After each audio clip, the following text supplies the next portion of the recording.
Well, here we are, back in the workshop. It's been a while, it's been a hectic 5 months, 6 months really. Went to Indonesia, I helped a mate drive a cray boat from Geraldton up to Indonesia in November. That was a very eventful trip, all sorts of things happening. That was for about a month, and I came back and it was my son's wedding, so that was pretty exciting. Had a groovy wedding out at the workshop, so we were home for a few weeks to do that. And then what did we do? Lara and I went snowboarding for about 6 or 7 weeks. That's always good fun. In fact, I started work on a little table up there made out of keaki, which is a beautiful Japanese timber. And I don't have any power tools there as such, so I'm using hand tools to cut this coffee tabletop out. So we came home and then we had to shoot off to Mexico for a month. So in our little brief moment at home, we had another granddaughter. So it's been an eventful 6 months, and I hadn't been doing much making in my workshop. But I've been back here for about 3 weeks, and I've been flat out busy making trophies for the WSL surf comp that's going to start up here in a few weeks. So that's been a bit of fun and challenging working with that. So I started off with those, and then I did some nice timber seat chairs for another customer, hand-carved wooden seats. And now I'm making one of my favourite projects, which is started out the GPR, Grandpa Royce inspired bench seats. One of my few, I had 3 grandfathers I was lucky enough to know. And this particular grandfather was very handy and made a lot of beautiful artistic outdoor furniture and things on his farm up in Greenough. So that's where this design really came from. And I usually just start off with a half round, so that's the outside of the tree.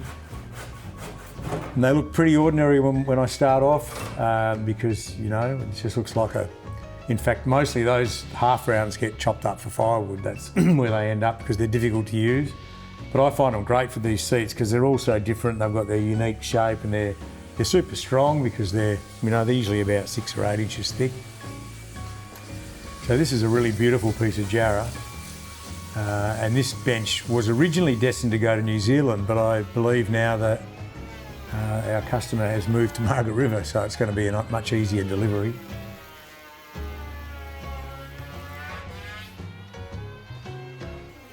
But anyway, I'm just getting to the favourite part of my project, or these projects, and that's the oiling. I'm using Osmo outdoor oil. They say 12 times UV protection, and it's kind of a heavier oil than the normal Osmo oil that we use. And it's really resilient, it's very waterproof. It's a fantastic outdoor oil. And what I love most about it is when I put it on, you know, that's when you first see all the colour starting to come out of the timber. You know, you work with these timbers and they're beautiful, of course, when you're working with them, but it's not until you put something on them and make them wet that you actually see all that grain start to come out. And often I'd use a rag to apply my oils, but because this is a fairly thick, viscousy sort of oil, I'll put it on with a brush and then I'll rub it off with a rag afterwards. Yeah, it's an enjoyable process. It's a lot of fun, the oiling. You've got to protect the timber with something. It's great to, you know, nourish it a bit, give it something to hang on to, because it's going to probably sit outside. This one's called the Moon Bench. The original one of these I made, designed for a customer that just wanted to be able to sit outside and enjoy the night sky. Hence the name Moon Bench. I could have called it Star Bench, I guess, but there's something about sitting outside looking at a full moon, looking at all the strange shapes that are on that planet. But yeah, so this is called Moon Bench. And it's a nice one. I never get sick of working with timber in general, but our native hardwoods are just so beautiful. Jarrah and the Carry and the Marri and the Blackbutt. I've actually got an incredible piece of chewit sitting out at the workshop that I hope to get to make a bench for someone out of because it's just so beautiful. When we used to drive down south as kids, in our school years, when we went to school up there, you'd drive through that beautiful chewit forest between Bustleton and Bunbury, and it's now a tourist drive, it's not on the main road. But those chewit trees, you obviously from time to time come down, and one of the farmers that we worked with up there collected some really beautiful pieces of chewit. So that's another story for another day, but we've just got so many beautiful hardwoods. She oaks, that's another nice one. Grow along the riverbanks around Capel. See little bits of congealed oil dropping off here and there. None of that matters because I usually put this on and then I'll come back and I'll rub it all off with a rag anyway. The idea is just to get a nice thick coat on, let it sink in a bit before I rub it off. You can't leave it too long or it goes really sticky.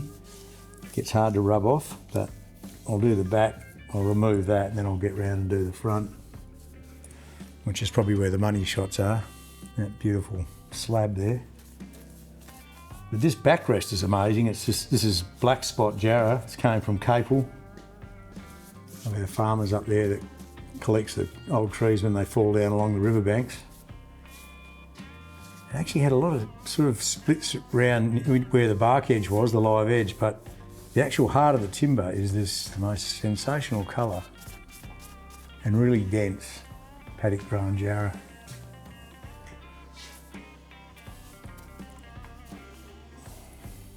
Yeah, if you leave it on too long without rubbing it off, it gets very tacky and then you've got to go back and re-liven the oil up, start again. So I'll try and get it off before too long. You can already see the colour coming out of this. This is the first coat. I'll let this coat dry for a few days and then I'll sand it back probably with something nice and fine like a 320 paper. And then I'll apply another coat, which I will buff off, and that'll give it a bit more of a sheen. And really 2 or 3 coats of this is plenty. I'll keep it going for a few years. But we do recommend something like this, if it's going to be fully outside, I actually recommend oiling it twice a year. Once at the end of summer in autumn, and the other time, it's a good time in spring before summer comes around again. So it gets a nice coat to protect it through winter and also through the harshness of our summers. Right, let's just do this back edge. What I like about oiling too, as against our polishing process that we do, is it's not very stressful. You know, with lacquer you've got to worry about bugs landing in it and dust, and oil's nice. I just paint it on and rub it off. It's kind of a nice simple process. It's hard to stuff it up, which I like because I make a few stuff up from time to time. As one of my uncles once said, man who never made a mistake never made anything. I like that one. It's because I make quite a few mistakes. Righto, I'm going to let that sink in while I get a coat on the front side here. I've actually inlaid our logo in there. That's actually she oak, that one, yeah.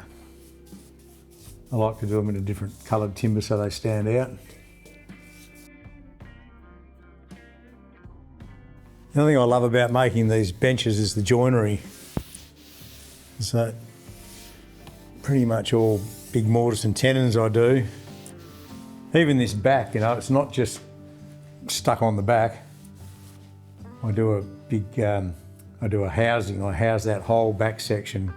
So it's pressed in there about 20 mil with epoxy, so it doesn't need any fixings once I've done that. And that back's going to be there forever. That will not fall off. And I like that. I like that about doing nice joints. It just, you know, you're not really relying on the glue. The glue's there to help, you know, make it hold together a bit. But if you've done a good joint, you could do it dry and it would still stay together.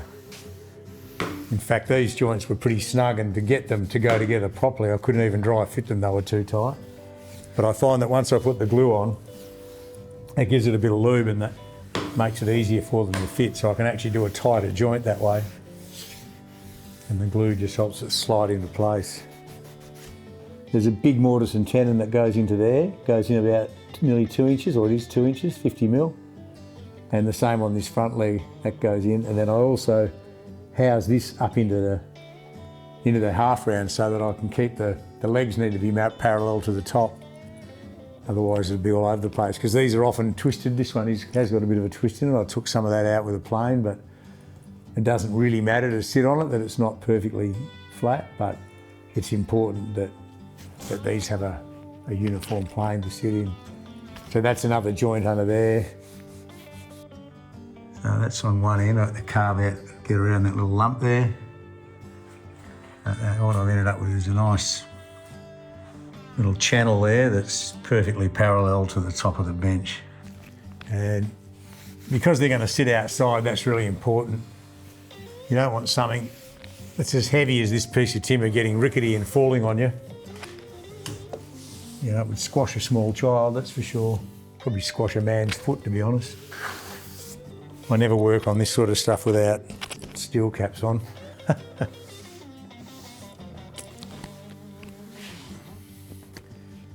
Righto, let's oil up this nice slab. I just love the idea that we use a piece of timber that otherwise might not have got used for something. You know, a lot of the millers have huge piles of these half rounds just sitting around their yard and they go off for firewood. I'm always glad when I go and save one for a job like this. It gets to live in someone's house or in their yard for, well, hopefully for 100 years, as long as they want to keep looking after it. I know some of old Grandpa Royce's benches are still sitting out there at the farm in Greenough.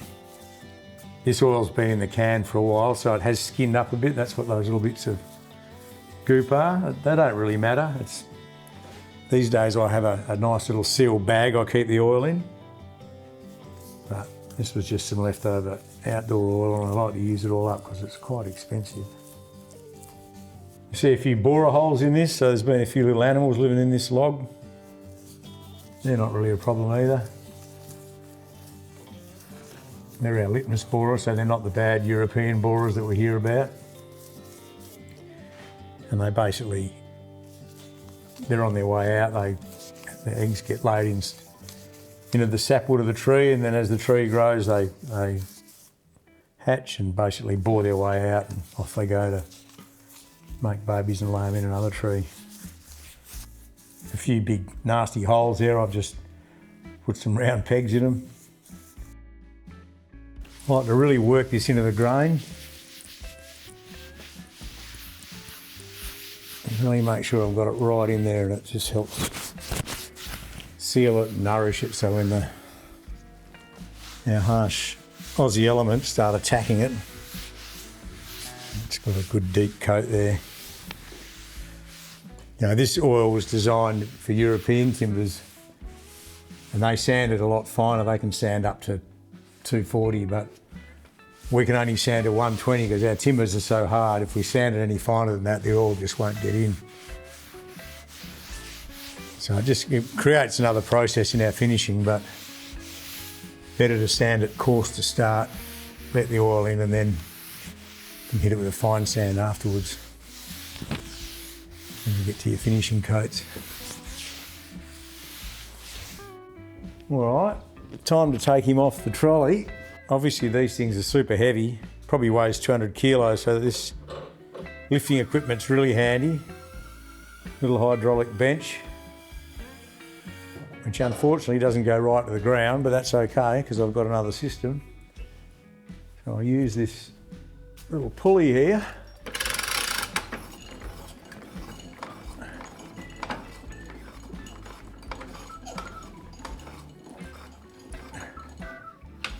Using stuff like this sort of equipment, I mean, back in the day I probably would have just done that by hand and not worried about my back, but I'm at that part of my life now where I need to preserve my body for important things like snowboarding and surfing.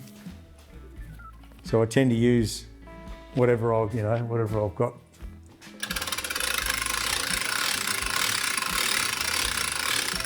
To save busting my own back, and use this. This thing groans a bit. I think it's rated at 500 kilos and it groans. Just lifting that. That's probably enough. Is it floating? Yep. So we'll just push that out. A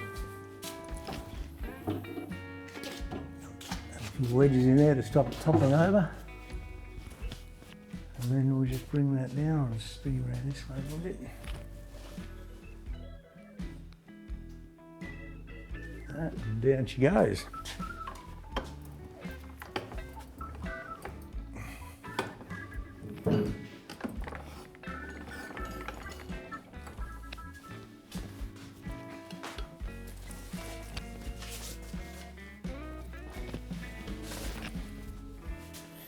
And always important to wind this thing up out of the way or bang my head on it.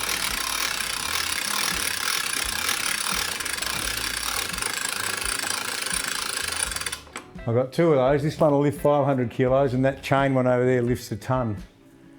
And I've made that one grown as well, so some of the things I make are very heavy. Slide that around. Slides relatively easily once it's on the concrete. That's one solid bench, man. I think that will that definitely outlive me. Probably outlive my kids, maybe my grandkids. Hopefully my customer gets to have the same joy with it and his family. It is one of the nice things about making objects like this is they're going to be loved by people and cherished, and you know, they're going to hang around. So it's nice to leave a bit of a legacy of things that we make that are made well enough to last. You know, you can't beat that. So I feel lucky to have been in a profession where I've spent my whole life doing that. And still got plenty of life left in me. I'll make some more yet. So yeah, no, I'm pleased with that one. It's really nice. It's actually nice to see it all together, oiled and on the ground. And I won't sit on it now because that oil's still wet, but it's actually pretty comfortable. The back, everything hits you in the right spot. And I put a slight pitch. You know, it's important when you're making a seat like this that they need to pitch back a bit. There's all little ergonomic things that work with seating that are tricky and took years to work out, but you get them right and you can sit in them for a long time. And of course you could sleep on that one because it's nice and long. Yeah, just a big chair really. But it, that's all, folks.